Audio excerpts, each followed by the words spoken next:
du compte Instagram Chiffonon et donc vous êtes sur la chaîne Couson et Chiffonon. On se retrouve aujourd'hui pour le podcast numéro 3 pour parler de mes premières cousettes et donc celle de 2020 puisque j'ai commencé la couture en 2020 avec les masques notamment que je vous expliquais durant ma première vidéo de présentation. Et puis ensuite, j'ai enchaîné avec des blouses et notamment un modèle bien spécifique. En fait, c'était simplement le premier modèle sur lequel je me suis lancée. Et puis, j'ai réalisé toujours cette blouse avec différentes variantes, manches courtes, manches 3/4, manches longues, dentelle, etc. Aujourd'hui, je ne vais pas vous présenter toutes ces variations, je vais juste vous présenter une blouse, enfin une chemise de ce modèle-là. Et puis ensuite, je vais vous mettre des petites photos pour un petit peu vous illustrer mes différentes variations. Alors, ce modèle de patron, c'est le M comme miroir de M comme Marie. Je pense que vous connaissez toutes, puisque c'est un modèle qui est assez courant et qui est assez facile à coudre. Par rapport à cette blouse, ça m'a vraiment permis d'apprendre, de réapprendre en fait les bases, puisque je vous avais expliqué, je crois, dans ma vidéo présentation, le fait que moi j'ai obtenu un BEP couture donc à la sortie de mon collège, hein, forcément. Et puis j'avais appris les bases puisque en BEP finalement on apprend vraiment les bases, coudre en ligne droite, les fermetures éclairs également, enfin voilà. On apprend beaucoup de choses, c'est très rébarbatif au niveau des cours de couture, mais en même temps il n'y a que comme ça qu'on apprend, c'est la répétition et défaire, refaire, défaire, refaire. Voilà, donc après, c'est vrai que le BEP, il est très loin pour le coup. Je ne sais plus en quelle année c'était, mais je vais pas chercher parce que je pense que ça va pas me rajeunir. Mais voilà, du coup, par rapport à ces bases-là que j'ai acquéries, il y en a qui sont restées, d'autres, c'est un petit peu parti, c'est revenu. Mais M comme miroir, pour moi, a été très bien adapté pour mon cas, puisque ça m'a permis de coudre plusieurs chemises identiques, me familiariser et puis apprendre. Et voilà, au final, j'ai pris confiance et c'est comme ça que j'ai démarré dans d'autres modèles, notamment en 2020. Je vais vous montrer tout de suite la première cousette. Voilà. Alors moi j'adore les fleurs, si vous ne le saviez pas, voilà, c'est pas un scoop, j'adore les fleurs. Du coup j'avais trouvé ce tissu magnifique sur ma petite mercerie et puis j'ai réalisé une blouse M comme miroir, comme là on voit en manche courte, toute simple, hein. J'ai réalisé, j'ai respecté, je veux dire, les consignes qui sont indiquées. Et puis, alors vous voyez, en fait, au départ, pour me simplifier la vie, je faisais en fait des fausses boutonnières. En fait, là, on ne peut pas enlever les boutons. J'ai tout cousu ensemble. Et puis, ça, comme c'est un col en V, je peux l'enfiler par le haut. Et voilà, pour le coup, ça me simplifiait bien la vie par rapport à ça. Donc comme je vous expliquais, ce modèle, j'ai fait plusieurs variantes que je vais vous mettre en photo pour vous montrer. Et puis ensuite, je me suis lancée dans d'autres modèles. Si je devais revenir, je vais regarder mes petites notes. Non, j'avais rien marqué de spécial.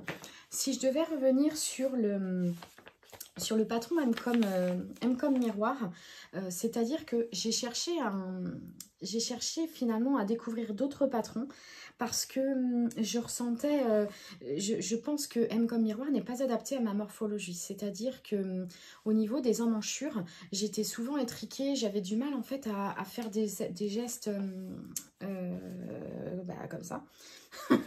Alors j'ai essayé d'ajuster au niveau de l'emmanchure, au niveau des côtés, ça n'allait pas. Et c'est notamment pour cette raison que j'ai essayé de découvrir d'autres patrons. Alors c'est là que je vais commencer à vous parler des suivants. C'est vrai que pour le coup, le suivant n'a pas été le plus facile. Voilà. Ne me demandez pas pourquoi j'ai commencé avec celui-ci. Enfin, j'ai enchaîné avec celui-ci, mais je sais pas. Enfin, le plus facile. Disons que, voilà, vous voyez, c'est la blouse rocaille de Maison Fauve. Il a beaucoup de détails. Les bas-volets. On a des bas-volets devant, on a des petites pattes aux épaules, on a un bas-volet aussi derrière. Alors c'est vrai que quand on voit ce modèle, il a beaucoup de détails. Et ce que je peux vous dire, c'est que Maison Fauve, on est vraiment dans des instructions hyper complètes, hyper développées. Et je pense que c'est pour ça que, oui, c'est vrai que le modèle, il pourrait faire un petit peu peur quand on voit tous les détails. Mais finalement, on est tellement bien accompagné que, vous voyez, je n'ai pas ressenti la difficulté. Enfin, je m'en souviens pas en tout cas. Et d'ailleurs, je n'ai rien noté non plus dans mes notes. Alors ensuite, c'est vrai que par rapport à cette cousette, je me souviens, j'avais vraiment pris mon temps. Bien le temps de faire chaque étape, de bien relire, puisque j'avais pas envie de me louper, parce que je l'ai réalisé dans un tissu qui est superbe, et je voulais pas me rater. Donc je vais vous montrer tout de suite. Vous m'excuserez, il n'est pas repassé, puis c'est un tissu qui se froisse beaucoup. Voilà, je pense que peut-être que certaines d'entre vous vont reconnaître. En fait, c'est le tissu sous le fibier fabrique en petites fleurs comme ça, qui est magnifique. J'avais vraiment flashé sur ce tissu. Et notamment, je voulais pas non plus faire une cousette qui soit trop... qui fasse trop... comment dire, trop mémère, trop simplette, enfin je sais pas trop comment, je trouve pas le terme, mais bon. Du coup, ce que j'ai souhaité rechercher pour ce tissu et le modèle, j'ai essayé de chercher un modèle qui faisait plutôt moderne et un petit peu atypique, un petit peu avec des détails peut-être un peu masculins, pour casser un peu ce côté peut-être un chouïa gnangnan des petites fleurs. Voilà, donc... je n'ai rencontré aucune difficulté, comme je vous disais, par rapport à la blouse rocaille. Ce tissu est une popeline, un coton, donc très facile à travailler. Il y a beaucoup de pièces thermocollées dans cette cousette.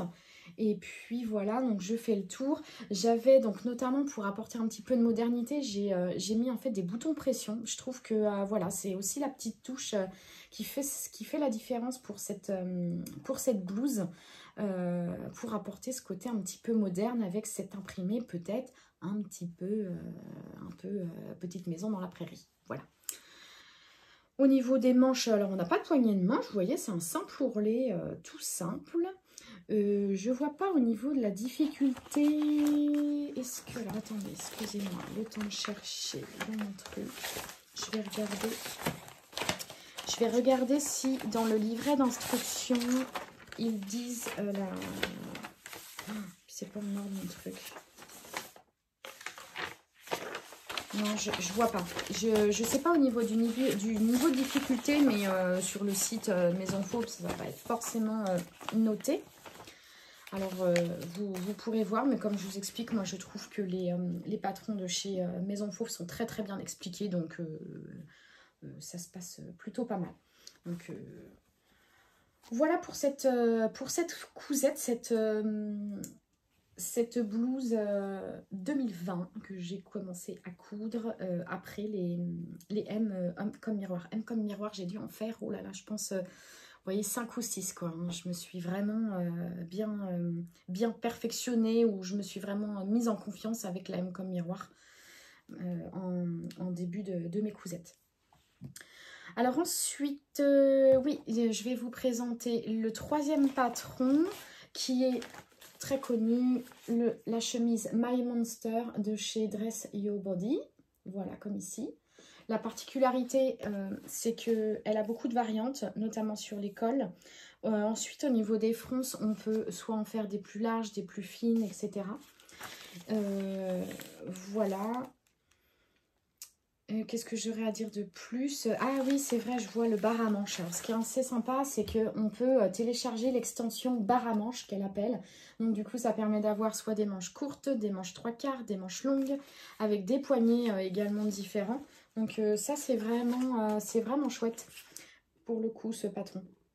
Au niveau difficulté, je pense on est normal, quoi. Faudrait que je regarde pour les prochaines vidéos, je vais essayer de me noter ça. C'est vrai que c'est important d'avoir le niveau de difficulté. Même moi, je le regarde hein, avant de me lancer dans un patron. Donc voilà. Alors, par rapport à My Monster, finalement, je l'ai réalisé 2 fois.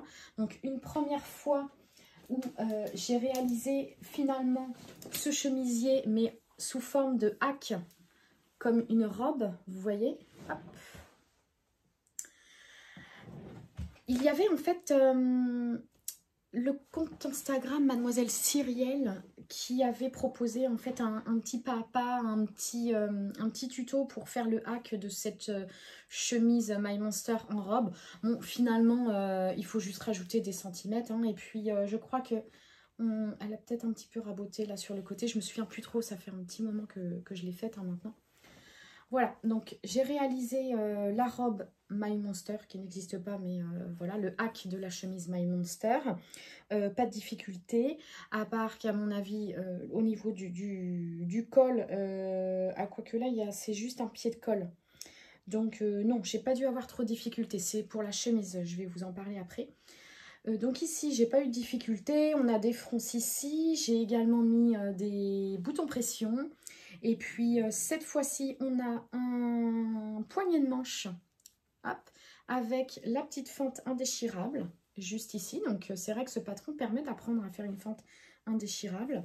Et puis voilà, ensuite en bas, c'est un ourlet tout simple. Tout ce qu'il y a de plus basique. Il y a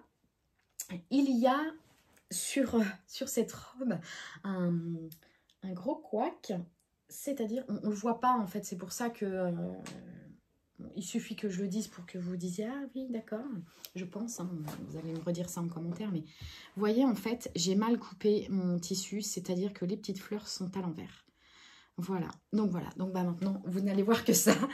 Alors après d'ici, c'est pas choquant je trouve de voir les petites fleurs à l'envers, ça fait fleurs séchées vous voyez.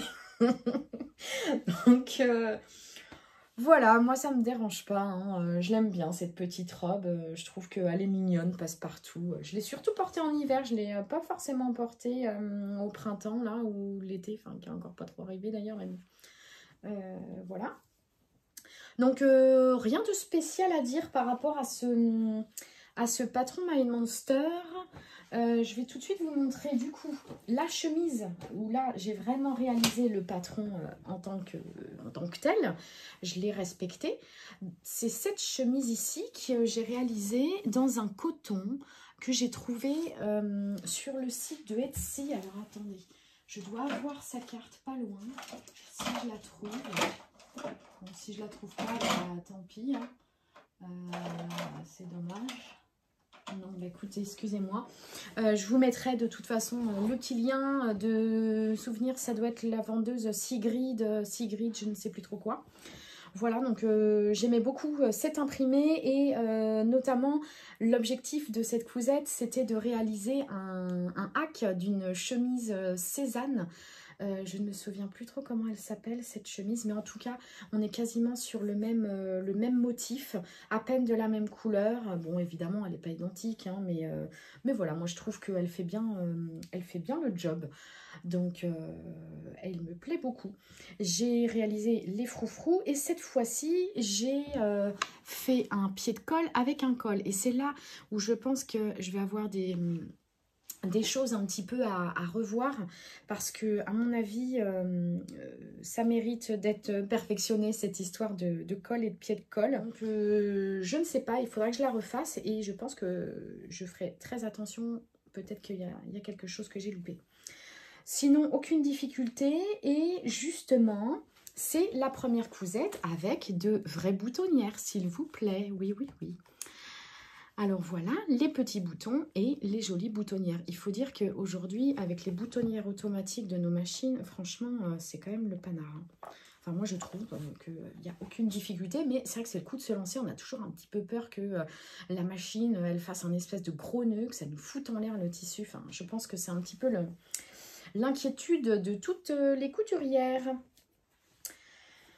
Eh bien, voilà pour cette cousette, donc la chemise My Monster, où je n'ai pas rencontré spécialement de difficultés. Hein, non, non, rien de particulier. La chemise My Monster se réalise plutôt bien. Alors ensuite, eh bien pour terminer, finalement... Alors, pour terminer, non. Avant, en fait, alors je ne les ai pas ici, hein, vous m'excuserez, mais je l'ai noté. Alors... Suite aux chemises My Monster, j'ai réalisé d'autres cousettes pour changer un petit peu. Et c'était plutôt des cousettes d'hiver. Et du coup, c'est rangé avec mes affaires d'hiver. Donc, vous m'excuserez, mais j'ai pas descendu ma grosse caisse avec tous mes gilets et tout. Déjà que c'est pas le beau temps dehors. Alors, si c'est pour ramener le mauvais temps, je pense qu'on s'en passera. On est d'accord. J'ai réalisé le short Lio. Je vous mettrai une petite photo du short que j'ai réalisé dans un jacquard. Un jacquard de chez les ateliers 27, très joli tissu. Et bon, alors moi les patrons Chacou, voilà, je suis sous le charme des patrons Chacou. C'est vraiment un patron que je sais pas, il y a un truc et donc je vais régulièrement sur son site pour voir s'il y a des modèles qui me plaisent, parce que comme je suis très à l'aise avec leur notice et leur patron, enfin avec sa notice et ses patrons, et bien du coup, je suis à l'affût de nouveaux modèles. Ensuite, après le short, j'ai réalisé un manteau I Am Artemis. Ce manteau, je l'ai réalisé dans une laine, un tissu laine pied de poule. Et puis, alors, tout s'est bien passé. Il n'est pas très compliqué à réaliser, ce manteau. Sauf que moi, j'ai décidé de le doubler. Et du coup, comment dire, eh bien, moi, c'était la première fois que je doublais un vêtement. Je ne savais pas trop comment faire. Donc, clairement, je pense que je me suis vraiment embêtée. C'est pas parfait.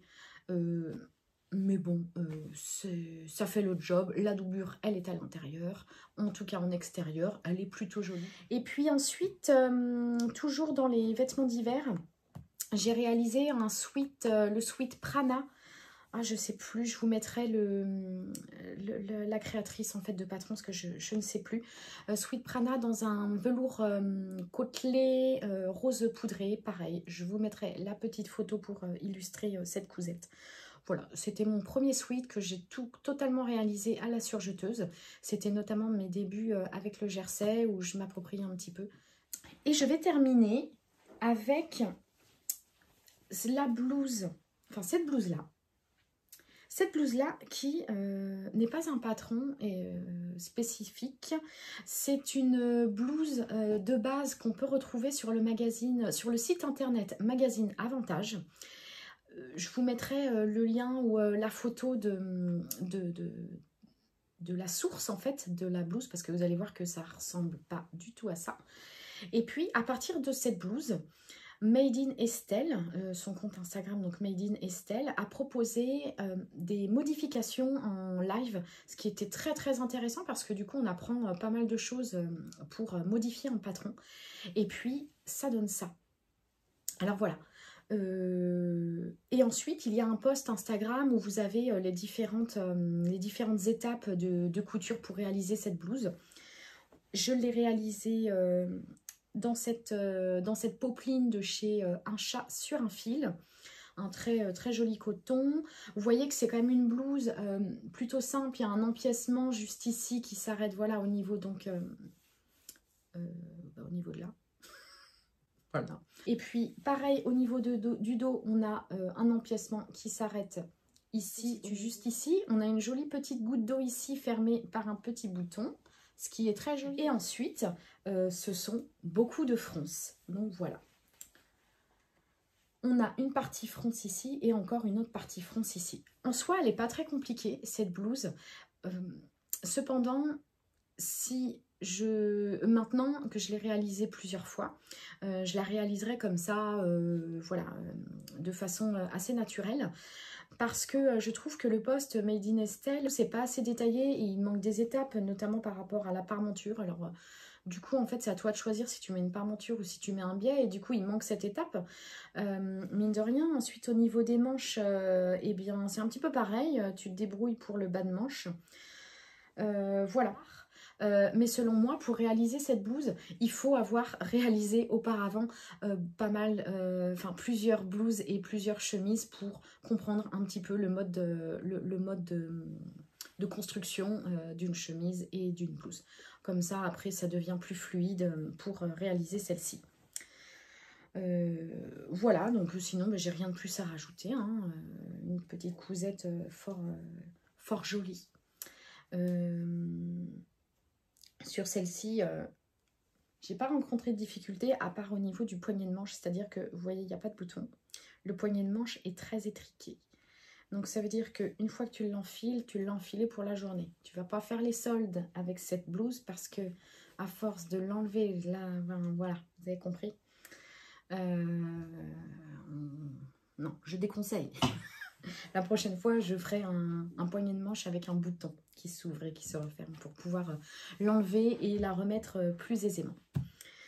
Donc, eh bien, c'en est terminé pour cette vidéo de présentation de mes premières cousettes 2020.